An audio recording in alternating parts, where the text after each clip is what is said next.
I've been looking at games, and the team here have been looking at the games industry and the types of stories that are being told. It's not gone as wide as we would like. When we made Monument Valley 2, we sat down one day and we had a conversation. We're like, what stories do we not believe are in video games, really?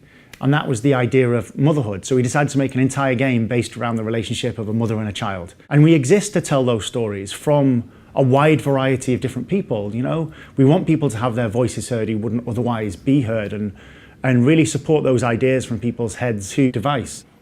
We can do more with games than what we're currently doing. Audience has consistently changed for the last, 40 years, to the point where we can honestly say that a broad range of people play games, but then there's a massive portion of those people who only play a specific type of game. It's like going to the movies but only ever watching comedies. Like there's so much more for people to enjoy, and I guess it's just that people haven't kind of packaged it up and delivered it to people in a way that works for them yet. So even when I came and joined ustwo originally to set this team up, I didn't know whether what we were going to do was going to be a massive success, but I did know that it was going to be completely different to anything that was being made in games because the environment was so different. We get loads of CVs in, like take artists as an example. There's plenty of artists out there that can make incredibly highly detailed assault rifles. Unfortunately, that's not what we need. What we need is people who are going to take different art inspirations and create things in a different way that is an expression of themselves. And it's important that when we hire people, they have interests outside of games. If you work in the premium game space, ideas are your #1 currency. We get asked all the time, how do you make a game that doesn't look like a game in Monument Valley? Like it looked like an illustration, it looked like a piece of art, it looked like something that didn't exist before. The answer seems so simple. We go and look at other types of art, we go and look at theatre or poetry. If we use that for inspiration, we're going to make something that isn't something that's already in games.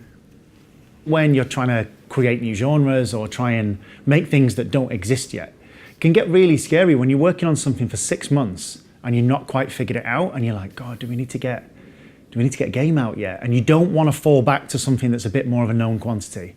Like it's a really unknown process. We're okay now because we're working on these projects, but at some points earlier in the year it was scary as fuck.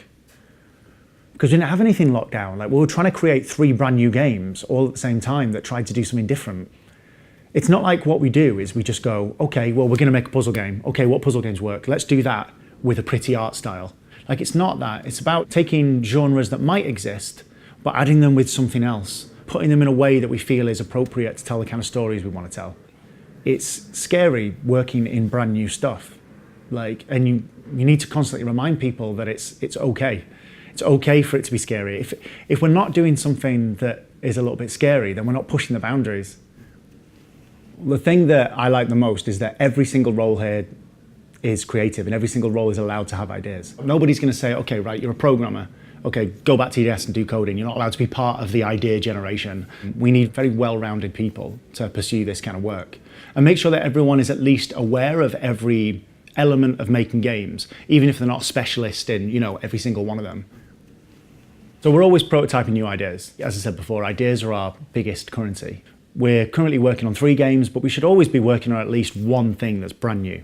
Even if we're making a sequel or we're doing a follow-up to anything really, we should always be working on something new. It's part of the pillars of the company. We don't want to work on things that are longer than 18 months. A lot of us here have worked at games companies where we've worked on AAA games for 4 years in a row. Some of the times without them even coming out. So trying to work on things that are on a short schedule of 12 to 18 months with a team up to about 8 people, always trying to do something new, and always trying to find an angle as to why it needs to exist, and trying to broaden the horizons of people that play games, or trying to democratize a genre of game that might be present on, say, PC or console that mobile players haven't really seen yet.